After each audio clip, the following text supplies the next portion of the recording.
அதுவும் ஒரு வகையான அறப்போராட்டம், நினைவித்துக் கொள்ளுங்கள்.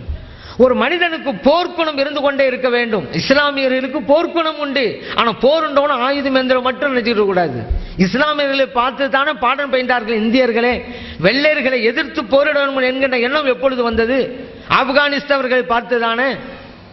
ஆனால் இஸ்லாமியர்கள் உணர்வு உண்டு. ஏன்னா தீயது எங்க இருந்தாலும் தட்டி வைப்பாங்க. ஏன்னா போர்க்குணம். போர்க்குணம் இல்லாத மனிதன் வாழ்வதற்கு தகுதி இல்லாதவன். அவன் வாழவே தேவையில்லை.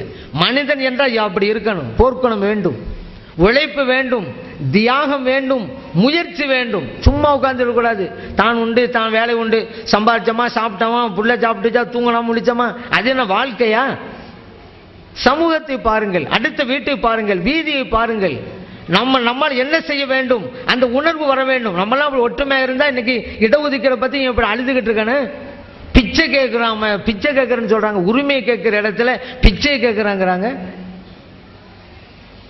நாம ஒற்றுமையாக இல்லை. அதனால்தான் நாம் பெற வேண்டிய உரிமைகளை இழந்து நின்று கொண்டிருக்கிறோம். தியாகம் வேண்டும், உழைத்துக் கொண்டே இருக்க வேண்டும்.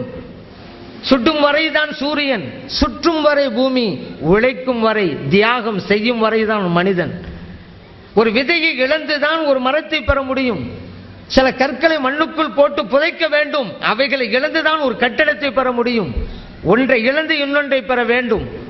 குனிந்து விதை விதைத்தால் தான் நிமிர்ந்து கனி பறிக்க முடியும் என்று சொல்வார்கள். அப்ப இதே என்ன வழங்குது? ஏதாவது செய்யணும், போராட்டம் வேண்டும், போர்க்குணம் இருக்க வேண்டும். நம்முடைய கோரிக்கைகளுக்காக, உரிமைகளுக்காக நாம் குரல் எழுப்ப வேண்டும். அப்பதான் நம்ம பெற முடியும். சும்மா இருந்தா எதுவும் நடக்காதுங்க. ஓடுகின்ற நதிக்குத்தான் ஜீவ நதி என்று பெயர். அதுதான் போகிற இடங்கள் எல்லாம் பசுமையை கொடுக்குது, கடைசியில கடல்ல போய் கலக்குது. நம்மளும் ஏதாவது சமூகத்திற்கு செய்ய வேண்டும். அப்பொழுதுதான் நன்மையை செய்ய முடியும், நம்முடைய இலக்கையும் அடைய முடியும். ஓடுகின்ற கடிகாரத்தை தான் மக்கள் பார்ப்பார்கள். அதுதான் காலத்தை காட்டும். ஓடாத கடிகாரத்தை யாரும் பார்க்கவே மாட்டாங்க. ஆனா கடிகாரம் ஓடிக்கிட்டே இருந்தா, அந்த முள்ளு ஓடிக்கிட்டே இருந்தாதான் கடிகாரம் நல்லா இருக்குதுன்னு அர்த்தம். நம்முடைய உடம்புல ரத்தம் ஓடிக்கிட்டே இருந்தாதான் உடம்பும் நல்லா இருக்குன்னு அர்த்தம். ஓடுற ரத்தம் நின்றுச்சுன்னா உடம்பு கெட்டு போச்சு, முடிஞ்சு போச்சுன்னு அர்த்தம். இயங்கிக் கொண்டே இருக்க வேண்டும். நம்ம தான் வேணாம். இறைவன் படைத்திருக்கிற மற்ற பிராணிகளை பார்த்தாவது நமக்கு அறிவு வரக்கூடாதா? நமக்கு உணர்வு வரக்கூடாதா?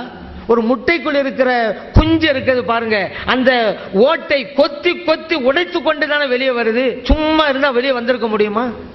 அதை பார்த்துமா நமக்கு பாடம் வரல?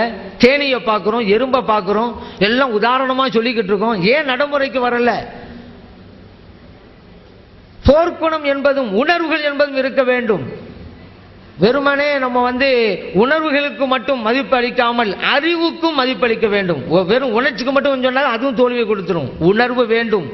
அதை அறிவை பயன்படுத்தி அதை வெளிப்படுத்தி காட்ட வேண்டும். அதில் தான் வெற்றி இருக்கிறது.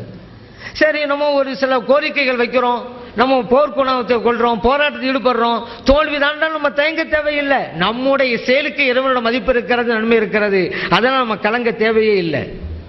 நம்முடைய வேலை என்ன? வேலை செஞ்சுட்டே இருக்க வேண்டியதுதான். கூலி தருவது இறைவன், அதுக்கு நான் பிரதிபலன் கிடைக்கும். சில கட்டங்களில் தோல்விதான் நமக்கு வெற்றிக்குண்டான ஒரு பாடமாகவே அமையும். சில தடை கற்கள் கூட நம்முடைய வெற்றி படிக்கட்டுகளாக நம்மால் மாற்றிக்கொள்ள முடியும்.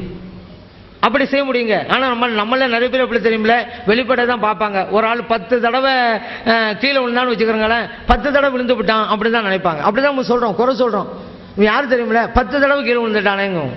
ஆனா இந்த 10 தடவை அவன் கீழே விழுந்தான்ல, 10வது தடவை விழுந்த போது பூமி அவனை முத்தமிட்டு சொன்னது, 9 தடவைகள் எழுந்தவன் நீதானே என்று கேட்டது.